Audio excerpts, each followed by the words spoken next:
हरे कृष्णा। जय श्री गुरुदेव। जय श्री श्री गौर हरि। श्री श्री राधा माधव की जय। जय श्री श्री जगन्नाथ देव जी की जय। श्री श्री बलदेव प्रभु की जय। श्री श्री सुभद्रा महारानी की जय। सामनेই স্নান যাত্রা মহোৎসব। আজ আমরা জানবো প্রভু শ্রী জগন্নাথ দেবের স্নান যাত্রা মহোৎসব কি, কবে, স্নান যাত্রা মহোৎসব কিভাবে পালন করতে হয়, স্নান যাত্রা মহোৎসব পালন করলে আমাদের কি ফল লাভ হয়, স্নান যাত্রা মহোৎসব প্রথম প্রবর্তন কে করেছিলেন, কিভাবে করেছিলেন, কেন করেছিলেন। আসুন আমরা স্নান যাত্রা মহোৎসব সম্পর্কে আমরা জেনে নেব। এই 2025 সালে 11ই জুন 27শে জ্যৈষ্ঠ বুধবার, 11ই জুন 27শে জ্যৈষ্ঠ বুধবার স্নান যাত্রা মহোৎসব। আর এই স্নান যাত্রা মহোৎসব ভক্তদের কাছে অতি প্রিয় মহোৎসব। এই স্নান যাত্রা মহোৎসব কাকে বলা হয়? জ্যৈষ্ঠ মাসের শুক্লপক্ষের পূর্ণিমা তিথিকে বলা হয় স্নান যাত্রা মহোৎসব। এই পূর্ণিমা তিথিতে, এই তিথিকে আবার জ্যৈষ্ঠ পূর্ণিমাও বলা হয়, আবার দেব স্নান পূর্ণিমা, দেব স্নান পূর্ণিমা তিথিও বলা হয়ে থাকে। জ্যৈষ্ঠ মাসের পূর্ণিমা তিথিতে ভগবান শ্রী জগন্নাথ দেবকে 108 কলসি জল দিয়ে 108 কলসি জল দিয়ে স্নান করানো হয়। আর এই স্নান মহোৎসবকেই স্নান যাত্রা মহোৎসব বলা হয়ে থাকে। জ্যৈষ্ঠ মাসের শুক্লপক্ষের পূর্ণিমা তিথিতে প্রভু শ্রী জগন্নাথ দেবকে স্নান করা হয়, মহা সমারোহে আড়ম্বর সহকারে স্নান করানো হয়। খুব আনন্দ সহকারে ভক্তরা এই তিথি পালন করে থাকেন। আর এই পূর্ণিমাকেই স্নান যাত্রা মহোৎসব বলা হয়ে থাকে। এই স্নান যাত্রা মহোৎসবের প্রবর্তন করেছিলেন পুরীর রাজা ইন্দ্রদ্যুম্ন, মহারাজ ইন্দ্রদ্যুম্ন। তিনি প্রবর্তন করেছিলেন। স্কন্দ পুরাণে বর্ণিত হয়েছে যে এই স্নান যাত্রা মহোৎসবের দিন পুরীর রাজা ইন্দ্রদ্যুম্ন তিনি দারু ব্রহ্মকে স্নান করিয়েছিলেন। তাই এই স্নানকে দেব স্নানও বলা হয়ে থাকে। এই স্নানকে দেব স্নান বলা হয়ে থাকে। স্কন্দ পুরাণে পুরুষোত্তম ক্ষেত্র মাহাত্ম্য বর্ণনায় বর্ণিত হয়েছে স্নান যাত্রা মহোৎসব সম্পর্কে। বলা হয়েছে যে এই স্নান যাত্রা মহোৎসবের এত মাহাত্ম্য যে স্নান যাত্রা মহোৎসব কেউ যদি দর্শন করে থাকেন, কেউ যদি সমবেত হয়ে থাকেন, তার সমস্ত দুঃখ কষ্ট দূর হয়ে যায়। স্কন্দ পুরাণের পুরুষোত্তম ক্ষেত্র মাহাত্ম্য বর্ণনায় বর্ণিত হয়েছে যে স্নান যাত্রা মহোৎসবের দিন প্রভু শ্রী জগন্নাথ দেবকে যিনি দর্শন করেন তিনি মুক্তি লাভ করে থাকেন। অনায়াসে তিনি মুক্তি লাভ করে থাকেন। আবার বলা হয়েছে যে কেউ যদি ভক্তি সহকারে প্রভু শ্রী জগন্নাথ দেবকে দর্শন করে থাকেন, স্নান যাত্রা মহোৎসবে যদি দর্শন করে থাকেন প্রভু শ্রী জগন্নাথ দেবকে, যে অভিষেক হচ্ছে, স্নান অভিষেক হচ্ছে, সেই সময় দর্শন করলে, কেমন ভাবে ভক্তি সহকারে দর্শন করলে বলা হচ্ছে সংসার বন্ধন থেকে তিনি মুক্তি লাভ করেন, সংসারের যাবতীয় বন্ধন দূর হয়ে যায়। আরো বলা হয়েছে জৈমিনী ঋষি জৈমিনী তিনি বলছেন স্নান যাত্রা মহোৎসবের দিন প্রভু শ্রী জগন্নাথ দেবকে কেউ যদি আন্তরিকতার সাথে দর্শন করে থাকেন তাহলে সেই ব্যক্তি কখনো আর পুনরায় মাতৃগর্ভে প্রবেশ করেন না। মাতৃগর্ভে কখনো তাকে আর প্রবেশ করতে হয় না। মাতৃগর্ভের যে যন্ত্রণা, যে কষ্ট, সেই কষ্ট কখনো আর ভোগ করতে হয় না আন্তরিকতার সাথে প্রভু শ্রী জগন্নাথ দেবকে দর্শন করলে, স্নান অভিষেক দর্শন করলে। আর বলা হয়েছে উৎসুকতার সাথে, অত্যন্ত উৎসুক হয়ে কেউ যদি স্নান যাত্রা মহোৎসব দর্শন করে থাকেন তাহলে ভবসাগর থেকে উদ্ধার হয়ে যান। ভবসাগর থেকে প্রভু শ্রী জগন্নাথ দেব সেই ভক্তকে উদ্ধার করে দেন। আরো বলা হয়েছে কেউ যদি আনন্দ চিত্তে, অত্যন্ত আনন্দিত হয়ে, আনন্দ সহকারে কেউ যদি দর্শন করে থাকেন স্নান যাত্রা মহোৎসব, তাহলে সমস্ত পাপ থেকে, সমস্ত রকম পাপ থেকে, আজন্ম সমস্ত পাপ থেকে মুক্ত করে দেন প্রভু শ্রী জগন্নাথ দেব। তো জ্যৈষ্ঠ মাসের শুক্লপক্ষের পূর্ণিমা তিথিতে মহেন্দ্রক্ষণে এই স্নানযাত্রা মহোৎসব অনুষ্ঠিত হয়েছিল। পুরীর রাজা ইন্দ্রদ্যুম্ন তিনি কাঠের বিগ্রহ, দারু ব্রহ্ম বিগ্রহ তিনি প্রতিষ্ঠা করেন। তো এই জ্যৈষ্ঠ মাসের এত তীব্র গরম, সূর্যের তেজ এত প্রখর, গ্রীষ্মের দাবদাহে আমরা প্রত্যেকেই কষ্ট পাই গ্রীষ্মকালে। তো তখন মহারাজ ইন্দ্রদ্যুম্ন তিনি স্বপ্নাদেশ পেয়েছিলেন যে প্রভু শ্রী জগন্নাথ দেব স্নানের ইচ্ছা প্রকাশ করছেন। তো মহারাজ ইন্দ্রদ্যুম্ন তখন স্নান অভিষেক করিয়েছিলেন প্রভু শ্রী জগন্নাথ দেবকে, দারু ব্রহ্ম বিগ্রহকে স্নান অভিষেক করিয়েছিলেন। সেই থেকে স্নানযাত্রা মহোৎসব আজও পর্যন্ত অনুষ্ঠিত হয়ে আসছে জ্যৈষ্ঠ মাসের পূর্ণিমা তিথিতে। তো এই দিন বলা হয়ে থাকে প্রভু শ্রী জগন্নাথ দেবের আবির্ভাব তিথি। এই দিনকেই প্রভু শ্রী জগন্নাথ দেবের আবির্ভাব তিথি হিসাবে পালন করা হয়ে থাকে। তো এই স্নান যাত্রার পরই, স্নান অভিষেকের পরই প্রভু শ্রী জগন্নাথ দেবকে এবং শ্রী বলদেবকে গজবেশে সাজানো হয়ে থাকে, আর সুভদ্রা দেবীকে পদ্মবেশে সাজানো হয়ে থাকে। আর এই স্নান যে 108 কলসি দিয়ে স্নান করানো হয়, এর পরেই কি হয় না, এই 108 কলসি জল ঢালার পর প্রভু শ্রী জগন্নাথ দেব তখন তিনি অসুস্থ লীলা করতে থাকেন, যে ওনার তখন জ্বর হয়ে যায়, তিনি জ্বর লীলা, অসুস্থ লীলা করতে থাকেন। তো এই জ্বর হয়ে যায় বলে তিনি আর কোনো রকম অঙ্গরাগ করেন না। তো এই 15 দিন ব্যাপী তিনি অন্তরালে থাকেন, লোকচক্ষুতে তিনি ভক্তদের সামনে তিনি যান না, তিনি সবসময় লোকচক্ষুর আড়ালে থাকেন, অন্তরালে তিনি অবস্থান করেন। সেই সময় শুধুমাত্র লক্ষ্মী দেবী তিনি সেবা করতে থাকেন। আর সেই সময় পথ্য চলে, অনেক রকম কবিরাজি ঔষধ সেই সময় প্রভু শ্রী জগন্নাথ দেবকে নিবেদন করা হয়ে থাকে। তো এই যে স্নানযাত্রা মহোৎসব এবার কিভাবে পালন করা হয়, আসুন আমরা সে সম্পর্কে জেনে নিই। বলা হয়েছে যে স্নানযাত্রা মহোৎসব যেদিন অনুষ্ঠিত হবে তার আগের দিনই জল, পুরীতে যে স্বর্ণ কুয়ো রয়েছে সেই স্বর্ণ কুয়ো থেকে জল সংগ্রহ করা হয়। তো এই স্বর্ণ কুয়ো কোথায় অবস্থিত? দক্ষিণ দিকে, দক্ষিণ দ্বার দিয়ে বের হয়ে শীতলা মায়ের মন্দিরের কাছে একটি কুয়ো রয়েছে, সেটা স্বর্ণ নির্মিত। তো সেই কুয়োর জলে সমস্ত তীর্থরা এসে বিরাজমান করেন স্নানযাত্রা মহোৎসবের আগের দিন। আর সেই জল 108 কলসি ভর্তি করে সেই জল নিয়ে রাখা হয় প্রভু শ্রী জগন্নাথ দেবকে স্নান অভিষেক করানোর জন্য। তো এবার গর্ভগৃহ থেকে মন্দির প্রাঙ্গণে স্নান মণ্ডপ নির্মাণ করা হয়। প্রভু শ্রী জগন্নাথ দেবকে মন্দিরের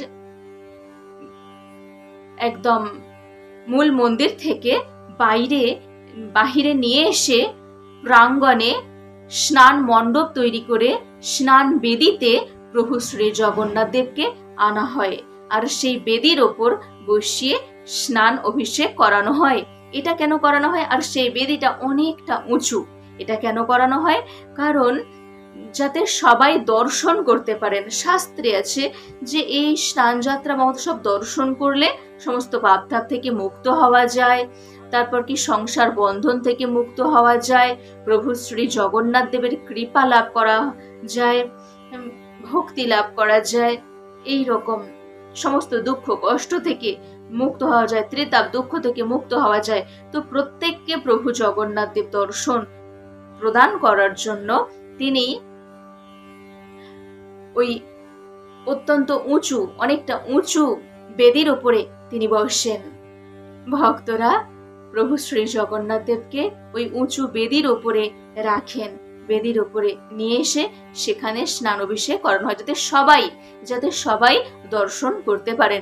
আর সেই বেদি খুব সুন্দর, খুব সুন্দর পুষ্প দিয়ে, তারপরে সুন্দরী লতা পাতা, অনেক রকম বাহারি গাছ দিয়ে, ঐতিহ্যবাহী পুষ্প দিয়ে সাজানো হয়।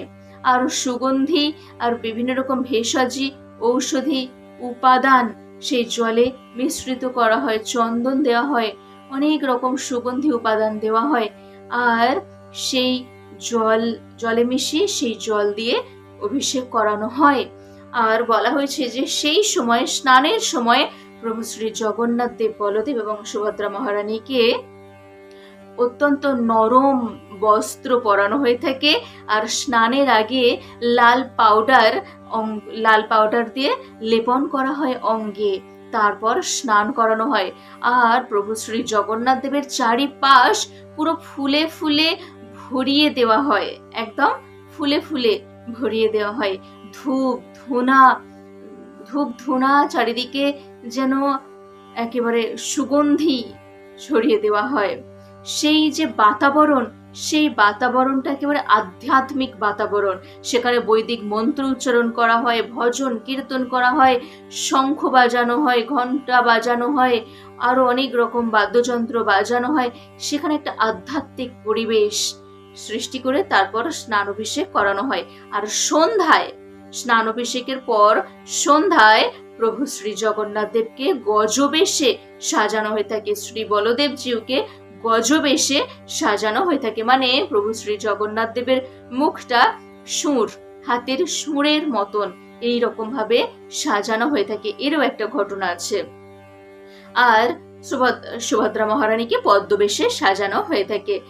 তো পদ্মবেশে তো ঠিক আছে যে খুব সুন্দরভাবে পদ্মবেশে সাজানো হচ্ছে, কিন্তু এই গজবেশে কেন সাজানো হচ্ছে? প্রভু শ্রী জগন্নাথ দেবের আবার হাতির মতো সুর বেরিয়ে পড়ে কি করে? হাতির মতো সুর কেন বেরিয়ে পড়েছিল? এটা কেন সাজানো হয়? এরও তো একটা সত্যি ঘটনা রয়েছে। সত্যি ঘটনাকে উপলক্ষ করেই তো আজও পর্যন্ত গজবেশে সাজানো হয়ে থাকে। এর ঘটনাটা কি? বলা হয়েছে যে উড়িষ্যার প্রান্তে কর্ণাট দেশে কানিয়ারি গ্রামে একজন ভক্ত ছিলেন, ওনার নাম গণপতি ভট্ট। একজন ভক্ত ছিলেন, ওনার নাম গণপতি ভট্ট। তার নাম গণপতি, তো তিনি নামের সাথে কেমন তিনি নামটা ঠিক একই হয়ে গেছে, কাজে লেগে গেছে। কারণ তিনি সেই গণপতি ভট্ট, তিনি গানপত্য, গণেশের উপাসক, পার্বতী নন্দন গণেশের উপাসক। তিনি বলেন যে আমার আরাধ্য দেব গণেশ। তিনি গণেশ ঠাকুরকেই ওনার আরাধ্য দেব বলে মনে করেন। তো এক সময় প্রভু জগন্নাথ দেব ওনাকে স্বপ্নে দর্শন দিয়েছিলেন। স্বপ্নে দর্শন দিয়ে তিনি দেখাচ্ছেন যে ওনারও সুর রয়েছে। তো তখন তিনি সবাইকে বললেন যে আমি এরকম দর্শন করলাম কেন? তখন অনেক বিদ্বান জ্ঞানী ব্যক্তিরা বললেন যে এই দর্শনের কারণ হচ্ছে প্রভু জগন্নাথ দেব তিনি সকলের প্রভু, সকল দেবদেবীরা ওনার মধ্যে বিরাজমান। কারণ তিনি সকলের প্রভু, সকলের সৃষ্টিকর্তা, সমস্ত কিছুর সৃষ্টিকর্তা, জগতেরও নাথ। প্রভু তুমি জগন্নাথ। তো সকল দেবদেবীর স্বরূপে তিনি বিরাজিত প্রভু জগন্নাথ দেব। সেই জন্য প্রভু জগন্নাথ দেবের সুর রয়েছে এরকম দেখা যেতেই পারে, গণেশের রূপ তিনি ধারণ করতেই পারেন। তো তখন ওই গণপতি ভট্ট তিনি ভাবলেন যে তাহলে তো আমি একটু মন্দিরে গিয়ে দর্শন করে আসব, প্রভু শ্রী জগন্নাথ দেবকে আমি দর্শন করে আসব। তিনি দর্শন করতে গেলেন। তো দর্শন করতে গিয়ে এত ভিড়, তো ভিড়ের মধ্যে থেকে অনেক কষ্ট করে গিয়ে তিনি দর্শন করতে গিয়ে দেখলেন যে কই না তো, সুর নেই তো। তখন তিনি ভাবলেন যে না, ইনি ভগবান না, ইনি আমার আরাধ্য দেব হতে পারেন না। কারণ আমি যে স্বপ্নে যাকে দর্শন করেছিলাম, যে জগন্নাথ দেবকে, তার সুর রয়েছে, সুর আমি দেখতে পেয়েছিলাম, তো এখন তো সুর দেখতে পাচ্ছি না, তো ইনি আরাধ্য দেব আমার নন। তিনি চলে যাচ্ছেন, যে আর কাছেই গেলেন না, মন্দিরের ভেতরেই গেলেন না, মন্দির মানে কাছ থেকে আর দর্শনই করলেন না, দূর থেকে দেখতে পেয়েছেন যে সুর নেই, তিনি চলে যাচ্ছেন। তো সেই সময় প্রভু জগন্নাথ দেব এক ব্রাহ্মণের রূপ ধারণ করে ওই গণপতি ভট্টের সামনে গেলেন। সামনে গিয়ে বলছেন, আরে আরে আরে, আপনি কোথায় চলেছেন? প্রভু জগন্নাথ দেবকে কাছ থেকে দর্শন না করেই আপনি চলে যাচ্ছেন? তখন গণপতি ভট্ট তিনি বললেন যে না, আমি আর দর্শন করব না। এর কারণ কি? দর্শন কেন করবেন না? এর কারণ হলো, আমি যাকে স্বপ্নে দেখেছিলাম ইনি নন, ইনি আমার আরাধ্য দেব নন, তাই আমি দর্শন করতে চাই না। তখন সেই ব্রাহ্মণ বেশধারী ভগবান শ্রী জগন্নাথ দেব তিনি বলতে লাগলেন যে আর একবার তো ভালো করে গিয়ে দর্শন করুন, দূর থেকে সকলের ভিড় ঠেলে দূর থেকে ভালো করে কি দর্শন করা যায়? একবার আমার কথায় একবার আপনি দর্শন করে দেখুন, আপনি অবশ্যই দেখতে পাবেন যে ওনার সুর রয়েছে। আমি এই মাত্র দেখে আসছি ওনার সুর রয়েছে, মানে প্রভু শ্রী জগন্নাথ দেব তিনি নিজেই বলছেন। তো তখন গণপতি ভট্ট বলছেন যে না, আমি দেখেছি, নেই। তখন আর ইনিও বলছেন, ভগবানও বলছেন যে না, আর একবার দেখে আসুন, আর একটি বার। তো তখন গণপতি ভট্ট আবার গেলেন, কাছ থেকে গিয়ে দেখে অবাক হয়ে গেলেন প্রভু শ্রী জগন্নাথ দেবের সুর রয়েছে। ভক্তদের মনের ইচ্ছা পূর্ণ করার জন্য প্রভু জগন্নাথ দেব সুর ধারণ করলেন, গণেশ ঠাকুরের রূপ ধারণ করলেন। তো তা দেখে তিনি অত্যন্ত আনন্দিত হয়ে ক্রন্দন করতে লাগলেন, আনন্দের অশ্রু নির্গত হতে লাগলো যে হে প্রভু, আমি জেদ করেছিলাম বলে আমাকে দর্শন দিয়েই ছাড়লেন, আমাকে ক্ষমা করুন, আমি জেদ করে ফেলেছি। তো এইরকম ভাবে বারবার ক্ষমা প্রার্থনা করতে লাগলেন, আনন্দে তিনি আনন্দের অশ্রু বর্ষণ করতে লাগলেন, প্রভু জগন্নাথ দেবকে দেখে ধন্য ধন্য করতে লাগলেন। আর সেই থেকে সেই গণপতি ভট্ট তিনি প্রভু জগন্নাথ দেবের ভক্তে পরিণত হয়ে গেলেন, প্রভু শ্রী জগন্নাথ দেবের ভক্তে পরিণত হয়ে গেলেন, তিনি জগন্নাথ ভক্ত হয়ে গেলেন। আর সেই থেকে